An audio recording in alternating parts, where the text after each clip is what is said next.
Bismillahirrahmanirrahim. Alhamdulillahi rabbil alamin. Wassalatu wassalamu ala al-mab'uthi rahmatan lil alamin. Nabiyyina Muhammadin wa ala alihi wa sahbihi wa man tabi'ahum bi ihsanin ila yaumiddin, amma ba'd. Alhamdulillah, kita masih melanjutkan pelajaran kita di dalam mempelajari ilmu fiqih, masih dalam membaca matan Umdat al-Ahkam. Baik. Kumpulan hadits yang membahas tentang hukum-hukum syar'i baik dalam ibadat ataupun muamalat. Masih dalam kitab Al-Ibadat, membahas tentang ibadah, dan masih dalam bab atau kitab At-Taharah, kitab tentang bersuci. Dan insyaallah ta'ala ya, kita sudah masuk ke dalam bab yang terakhir dari kitab At-Taharah. Dan kita mohon kepada Allah SWT semoga Allah memudahkan untuk kita ya, dan membantu kita, menolong kita untuk bisa menyelesaikan bab ini pekan ini, sehingga pekan depan insyaallah ta'ala kita masuk ke dalam kitabus shalah. Kemarin kita sudah ambil beberapa hadits.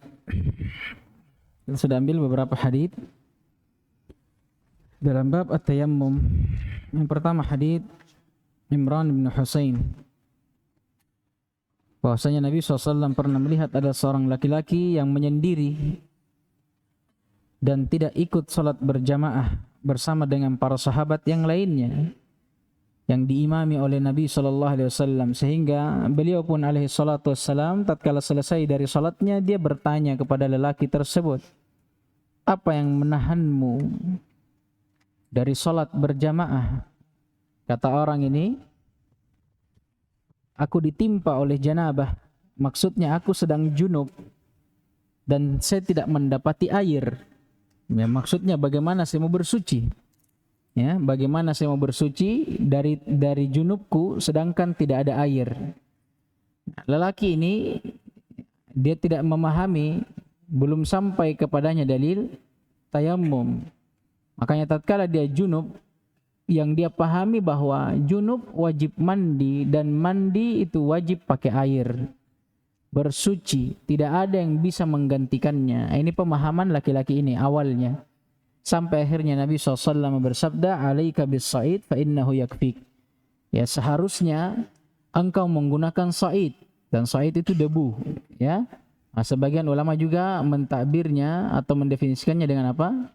Setiap apa yang nampak dari permukaan bumi, apa saja, tembok, lantai, dan semisal dengannya, tidak harus debu.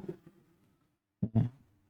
Tapi yang rajihnya Allah Ta'ala alam yang mengatakan bahwa tayamum harus pakai debu. Intinya kata Nabi SAW, seharusnya tadi engkau menggunakan debu. Maksudnya apa?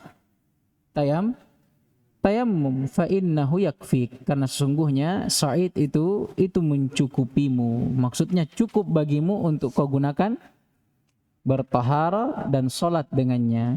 Syahid dari hadits bahwa terdapat dalamnya pensyariatan tentang tayammum, bahwa dan tayammum itu bisa menggantikan apa? Wudu dan mandi junub. Adapun dalilnya jelas dari Al-Quran tentang ayat wudu. Allah sebutkan tentang kaifiat wudu. Kemudian kata Allah, kalau kalian junub maka mandi. Allah sebutkan dua, wudu dengan mandi junub. Kemudian kata Allah, kalau kalian tidak dapat air, baru Allah sebutkan apa?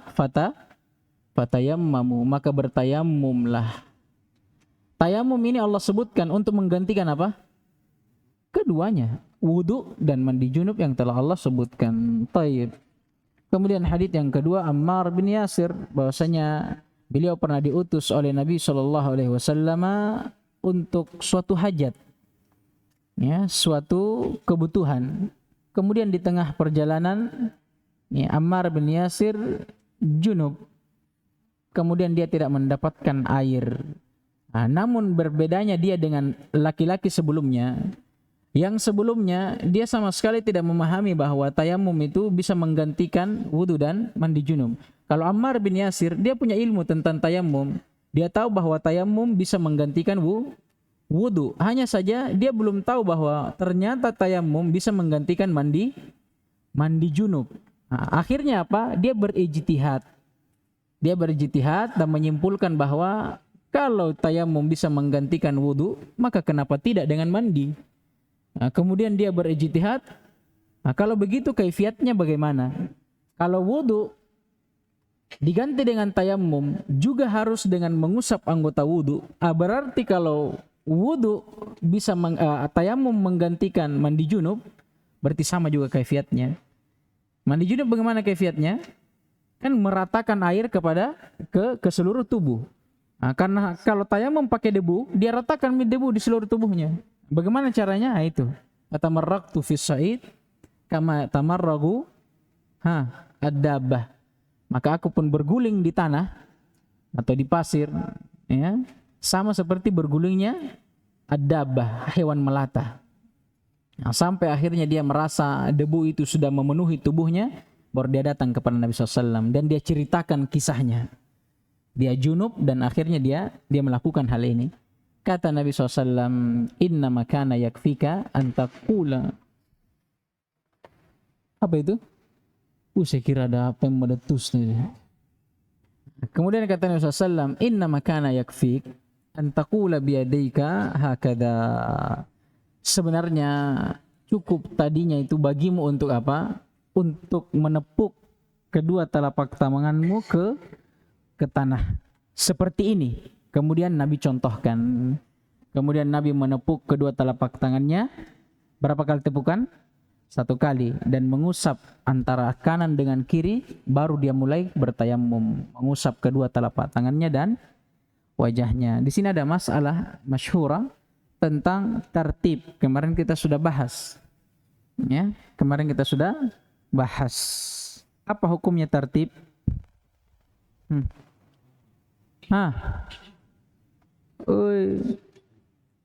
Apa hukumnya tartib kira-kira? Wajib. Yang mana yang diduluankan? Wajah. Kalau ada orang bilang ini hadis, dia bilang kedua telapak tangan dulu baru wajah. Pengatofan di sini itu tidak mengharuskan tartib karena atofnya dengan waw, dia menunjukkan akan mutlak al-jama'. Maksudnya menunjukkan akan bersama tapi secara mutlak. Tidak ditahu yang mana yang duluan. Ya, terserah. Ja'a Zaidun wa Amrun. Datang Zaid dan Amr. Terserah yang mana duluan. Kecuali kalau dibilang Ja'a Zaidun fa Amrun atau Ja'a Zaidun summa Amrun. Ini jelas. Siapa yang duluan datang? Zaid dulu baru Amr. Nah, ini masalahnya pakai waw. Ya, pakai waw, tidak menunjukkan tartib. Dan di dalam hadis yang lainnya dan kebanyakan hadis tentang tayamum semua diriwayatkan dengan mendahului apa? Wajah baru tangan. Apalagi sudah datang ayat. Apa kata Allah? Famsahu bi wujuhikum dulu wa aidikum minhu. Allah memulai dengan apa? Wajah baru tangan. Kalau dibantah, ada orang bilang, sama aja dengan ini hadis. Pakai waw juga, tidak menunjukkan tertib. Kalau saya mau duluankan tangan, apa salahnya? Pakai waw. Apa jawabannya? Hadis Nabi SAW tentang sa'i antara Safa dan Marwa. Tatkala Nabi turun dari Safa, Nabi SAW membaca firman Allah Subhanahu Wa Taala, Inna Safa wal Marwata min sya'airillah.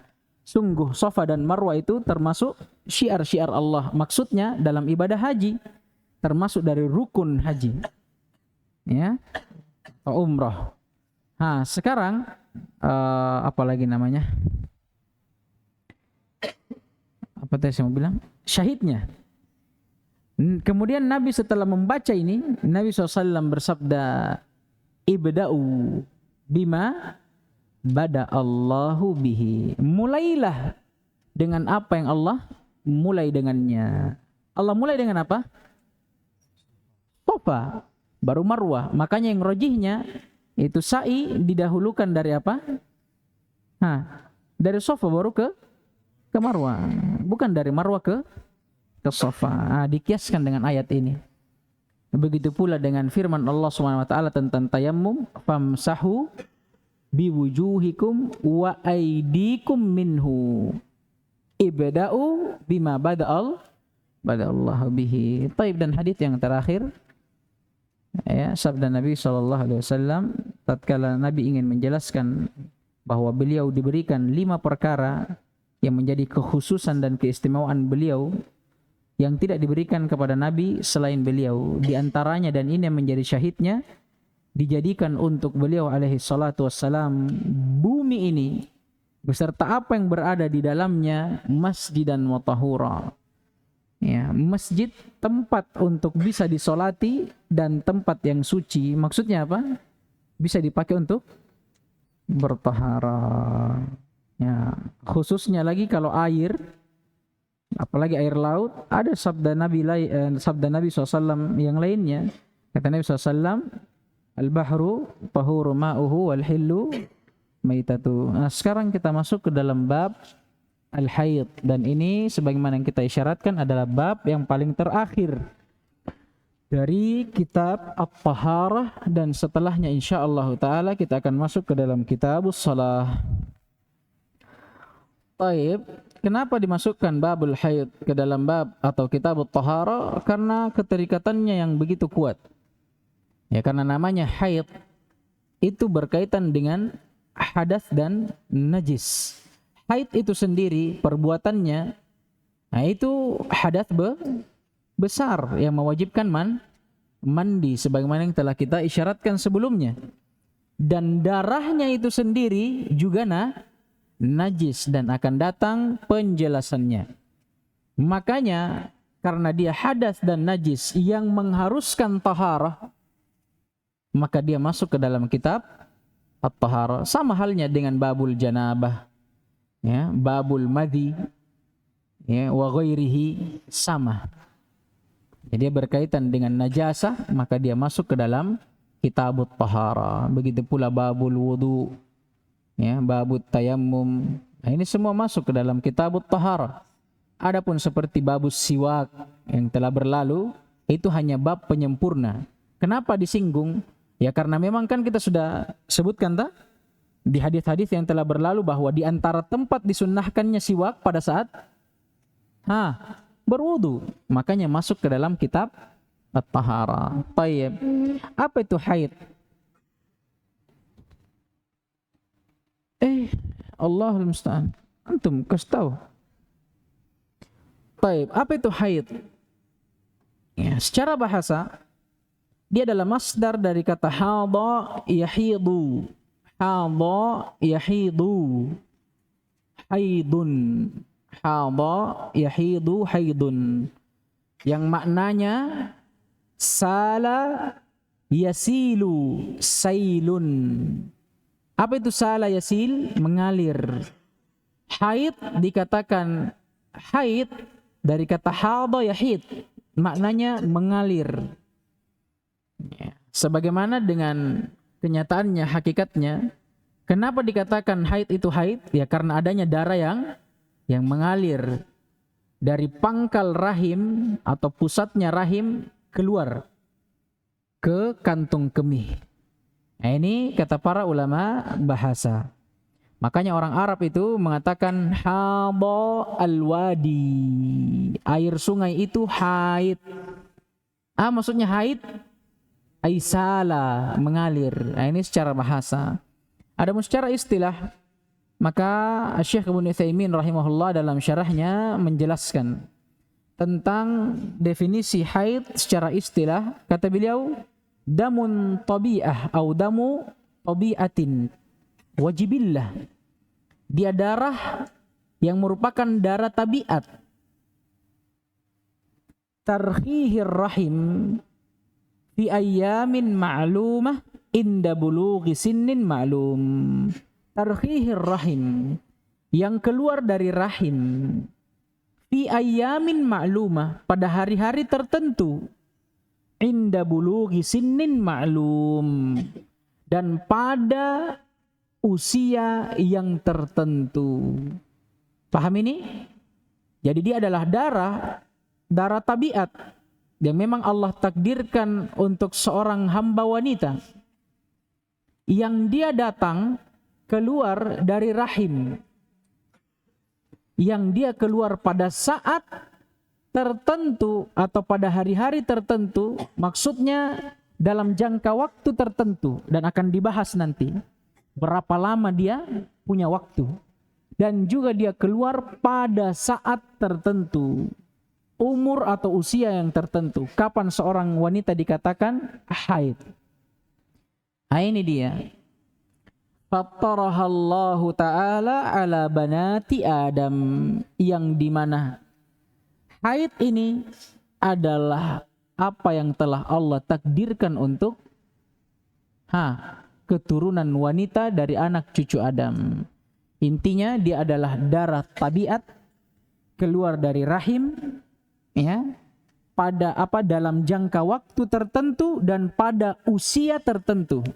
Dan dia termasuk dari takdir yang telah Allah takdirkan untuk keturunan wanita dari anak cucu Adam, bukan laki-laki, hanya perempuan yang haid. Baik. Dalilnya bahwa ini adalah takdir yang telah ditetapkan oleh Allah Subhanahu wa taala, hadits Aisyah. Tatkala Aisyah radhiyallahu taala anha menunaikan umrah bersama baginda Nabiullah Muhammad sallallahu alaihi wasallam, di tengah perjalanan umrahnya Aisyah ditimpa oleh haid. Ditimpa oleh haid. Ya. Sampai akhirnya Aisyah menangis. Sedih karena apa? Harus membatalkan ibadah atau harus berhenti dari ibadah umrahnya. Sampai akhirnya Nabi alaihi salatu wassalam mendatangi Aisyah kemudian berkata, "Malaki? Kenapa antum ini?" Ya, kamu kenapa, kata Nabi? "La'allaki nafisti." Apakah mungkin engkau sedang ditimpa oleh haid? Kata Aisyah, "Na'am." Benar, saya sedang haid. Maka kata Nabi SAW, "Hada syai'un katabahu Allahu ala banati Adam." Ketahuilah bahwa haid ini adalah syai'un katabahu Allah, sesuatu yang telah Allah tuliskan dan tetapkan bagi siapa? Ala banati Adam, bagi anak cucu Adam yang perempuan. Hadis diriwayatkan oleh Imam Bukhari rahimahullah. Baik. Dan para ulama yang lainnya memberikan faidah berupa sifat. Ya, sifat dari darah haid. Disebutkan di antara sifatnya yang pertama, dia keluar dari pangkal rahim. Karena rahim itu ada pangkal dan ujungnya. Dan nanti dari kedua perbedaan ini, berbeda juga darah yang keluar darinya. Akan datang nanti darah selain darah haid, namanya darah istihadah.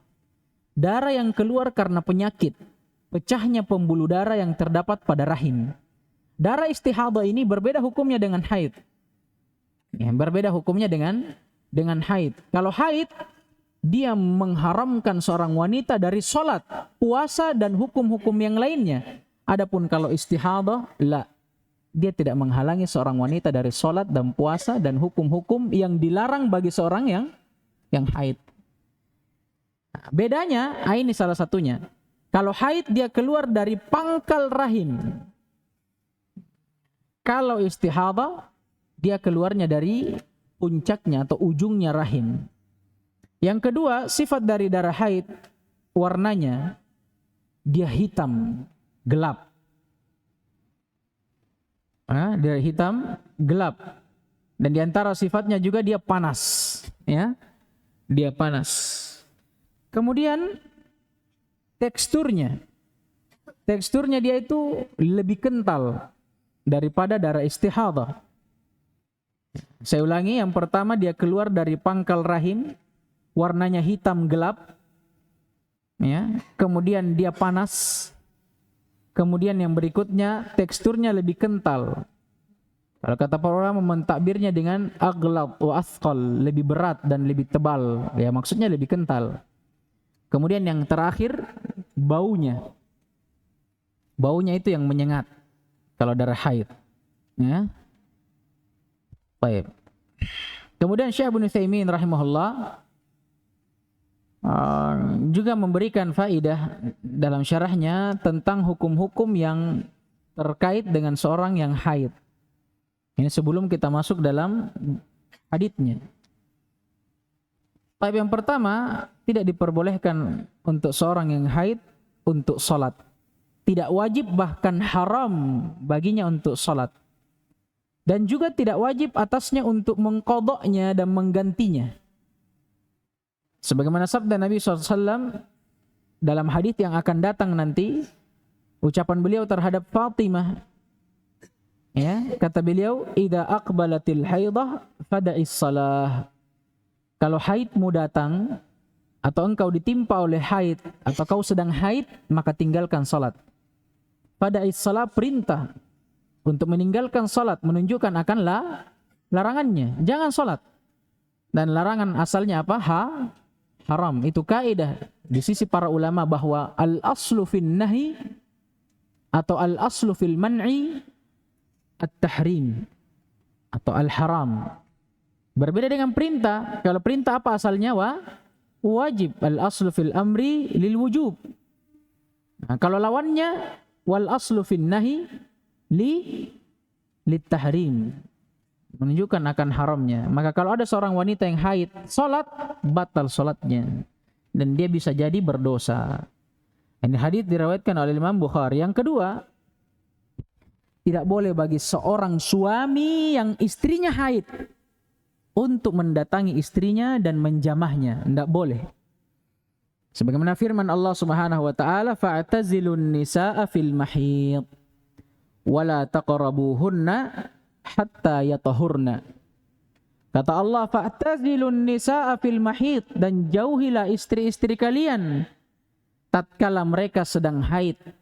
Wala taqrabuhunna hatta yatahurna, dan jangan sama sekali kalian dekati istri-istri kalian, maksudnya menjamahnya, sampai mereka bersuci, maksudnya suci dari haidnya. Ya, dan disebutkan oleh para ulama, adapun kalau menyentuhnya itu diperbolehkan. Dengan hadits Aisyah radhiyallahu taala anha, bahwasanya kana Nabi sallallahu alaihi wasallam ya'muruni fa ataziru fayubashiruni wa ana haid. Dahulu Nabi sallallahu alaihi wasallam memintaku, ya, ini ingin untuk apa? Menyentuhku, mencumbunya.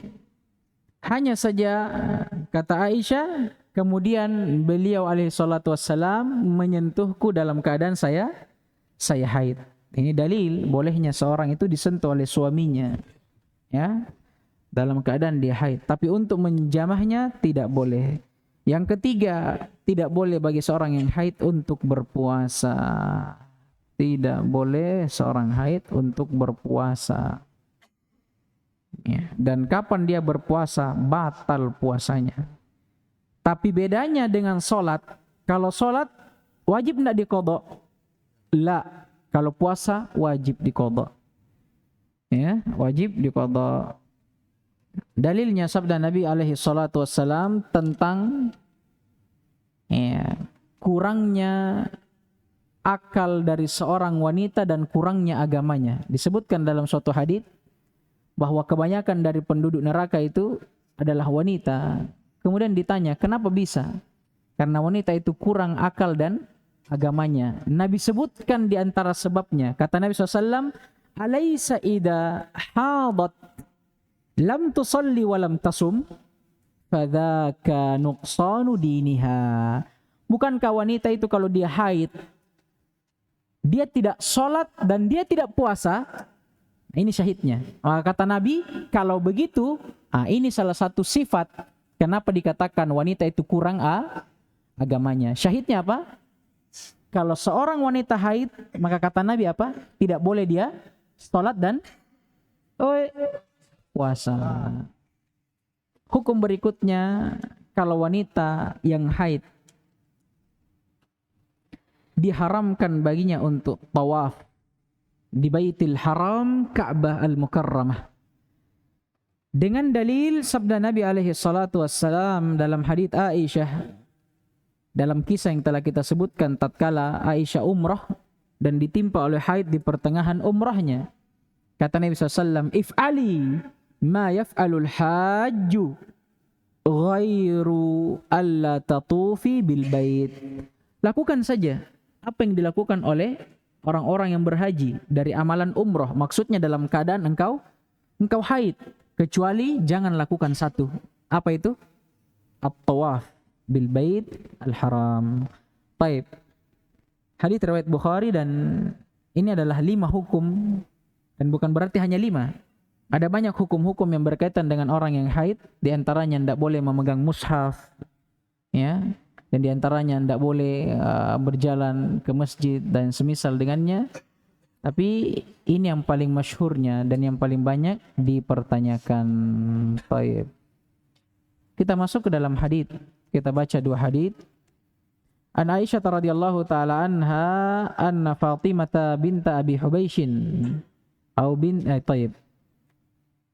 binta Abi Hubaishin sa'alatin Nabiy sallallahu alaihi wasallam faqalat inni ustahadu fala athuru afada'us shalah.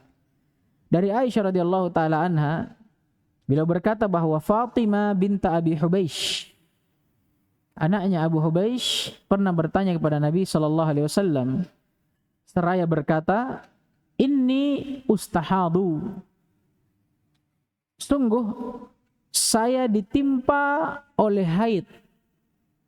Maksudnya saya haid tapi berketerusan. Diberikan faedah oleh Ibnu Utsaimin rahimahullah. Kenapa dijadikan ini isim majhul? Perhatikan, ini maklum atau majhul ini? Majhul. Ini dari kata istahadha yastahidu. Kalau di majhul, dhamma awwaluhu wa futiha ma qabla akhirih. Berarti ustuhadha yustahadu. Ini dia. Tapi karena fa'ilnya atau naibul fa'ilnya dia ana mutakallim, makanya pakai hamzah. Ustahadu, saya ditimpa oleh haid. Untuk apa ini? Ini menunjukkan makna mubalaghah dan menunjukkan makna istimrar, kata Ibnu Utsaimin rahimahullah, bahwa haid yang menimpanya itu terus menerus, tidak berhenti. Maka Fatimah bingung bagaimana jalan keluarnya. Kapan baru saya bisa sholat? Apakah saya tinggalkan sholat selama haidku ini? Ya, padahal sudah lewat waktunya, panjang haidnya. Makanya dia katakan, fala athur, dan saya belum pernah suci selama saya haid. Afa ada'us shalah, apakah saya tinggalkan sholat selama ini? Kata Nabi SAW, qala la, jangan tinggalkan sholat. Inna dalika irkun, sungguh darah yang keluar itu bukan darah haid, tapi itu irkun, darah penyakit. Yang irkun itu dari kata arak, pembuluh darah. Apa maksudnya darah irk? Maksudnya darah yang disebabkan oleh pembuluh darah yang pecah. Berarti darah penyakit, bukan darah haid. Paham ini? Walakin da'is salata qadral ayyamil lati kunti tahidina fiha. Melainkan engkau bisa meninggalkan salat itu pada hari-hari yang engkau haid padanya. Tsumma ightasili wa shalli. Nah, itu kalau bisa dipastikan itu haid, tinggalkan salat, mandi dan apa? Kemudian salatlah. Karena akan datang pembahasan di sini batas waktu haid, berselisih para ulama. Ada yang mengatakan 3 hari paling sedikit, atau 1 hari paling sedikit, paling banyaknya 15 hari. Ada yang mengatakan paling sedikit 3 hari, paling banyak 15 hari. Dan ada yang mengatakan tidak ada dalil pembatasannya. Itu kembali kepada urf dan kebiasaan seorang wanita. Dan juga kalau bisa dibedakan antara haid dengan istihadah, maka kita amalkan dengan membedakan keduanya. Kapan darah yang keluar sudah berbeda, bukan darah haid lagi, berarti itu istihadah. Bersuci kemudian mandi. Kalau orang yang mengatakan tentang 15 hari, maka kapan 15 hari masih haid, wajib dia mandi, kemudian sholat. Walaupun andai kata darah yang keluar masih darah haid, tapi dia beramal di atas apa? Pendapatnya. Paling banyak 15 hari. Lewat dari 15 hari itu pasti istihadah. Paham gini? Nah, taib. Kata Nabi SAW, jangan tinggalkan sholat. Kalau keadaannya Fatimah yang haid terus menerus, tidak boleh ditinggalkan sholat. Dia harus mandi dan apa? Sholat. Karena itu sudah lewat dari kebiasaannya. Nah, kalau dia memang haid dan dia tahu itu haid, maka dia tinggalkan sholat dan mandi. Maka dia mandi dan kembali sholat. Dia tinggalkan haidnya. Paham ini? Kalau dia tahu. Tapi kalau tidak dan sudah lewat batasannya, maka dia jangan tinggalkan sholatnya. Paham ini? Paham tidak? Jadi kalau ada dua ini permasalahan. Ada haid, ada istihadah. Kalau haid, itu yang wajib meninggalkan sholat. Tapi dia punya waktu tertentu. Bersamaan dengan adanya perselisihan di dalamnya. Kapan lewat waktunya, tidak berhenti-berhenti darahnya. Darah apa namanya? Istihadah. Bedanya kalau haid menahan sholat, kalau istihadah tidak. Paham gini? Makanya kata Nabi, nanti kau bisa menahan sholat itu pada hari-hari yang kau haid saja di dalamnya. Nah, dalam riwayat yang lainnya, walaysat bil haidah. Walaysat bil haidah. Maksudnya darah yang keluar darimu itu bukan darah haid. Adapun kalau memang itu haid, maka kapan haid itu datang? Fa idza aqbalatil haidah. Kalau haid itu datang, faturkis shalah. Tinggalkanlah salat. Fa idza dhahaba. Adapun kalau haid itu telah hilang, qadraha. Maksudnya kadarnya. Faghsili ankid dami wa shalli atau ad-dama wa shalli. Maka cucilah darahnya, kemudian salatlah. Syahid dari hadis menunjukkan bahwasanya haid pertama itu menghalangi seorang wanita dari salat. Berbeda halnya dengan apa? Darah istihadah. Yang kedua, menunjukkan bahwasanya haid itu adalah hadas besar. Kenapa? Karena disebutkan bahwa haid mewajibkan mandi. Itu coba lihat. Fa idza dhahaba qadra, bukan ya, di hadis sebelumnya. Tsumma ghtasili wasalli. Kemudian juga menunjukkan bahwa darahnya itu najis. Selain perbuatannya hadas, darahnya juga najis. Dalilnya riwayat setelahnya. Faghsili ankid dama wasalli. Jadi selain orang yang haid wajib mandi, darah haidnya juga yang keluar wajib dicuci atau dibersihkan. Nah, ini kalau haid dan ini syahidnya. Baik.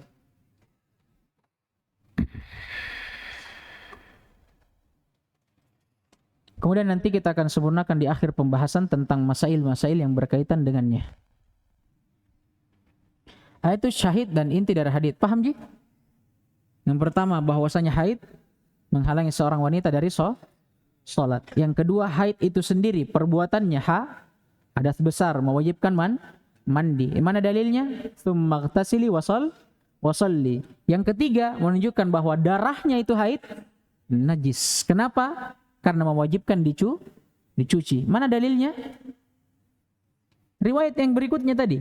Faghsili anki ad-dama wasalli. Sama cetakan tak tahu?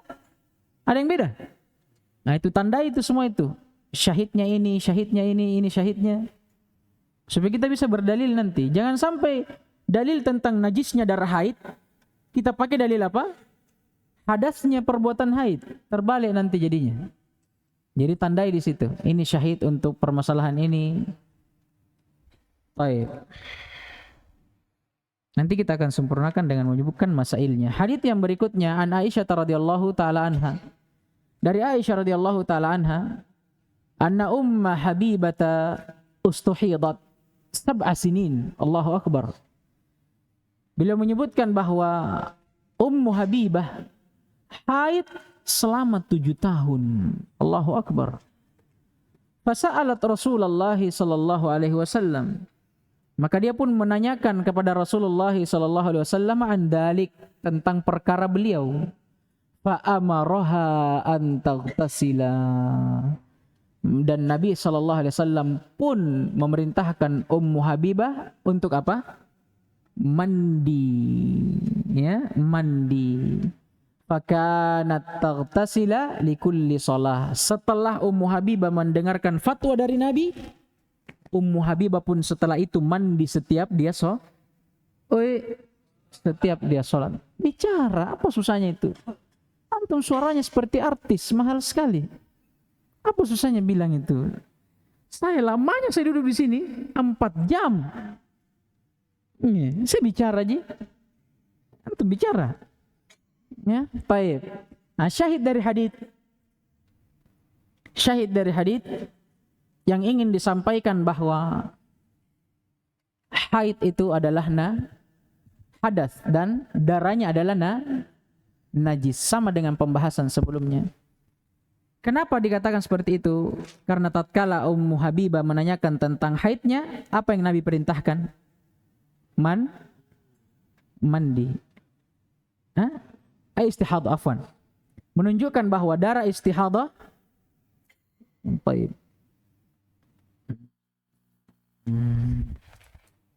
Baik. Menunjukkan bahwa istihadah itu apa? Hadas dan najis. Kenapa? Mana dalilnya?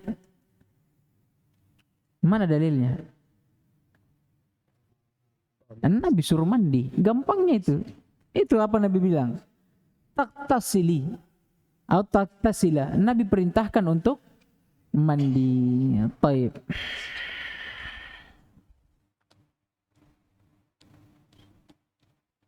Nah, di sini ada masalah. Kita sudah singgung tadi bahwa haid itu adalah darah tabiat yang keluar dari seorang wanita dan dia punya waktu tertentu. Kapan lewat dari waktunya, berarti itu bukan haid lagi. Apa namanya? Istihadah.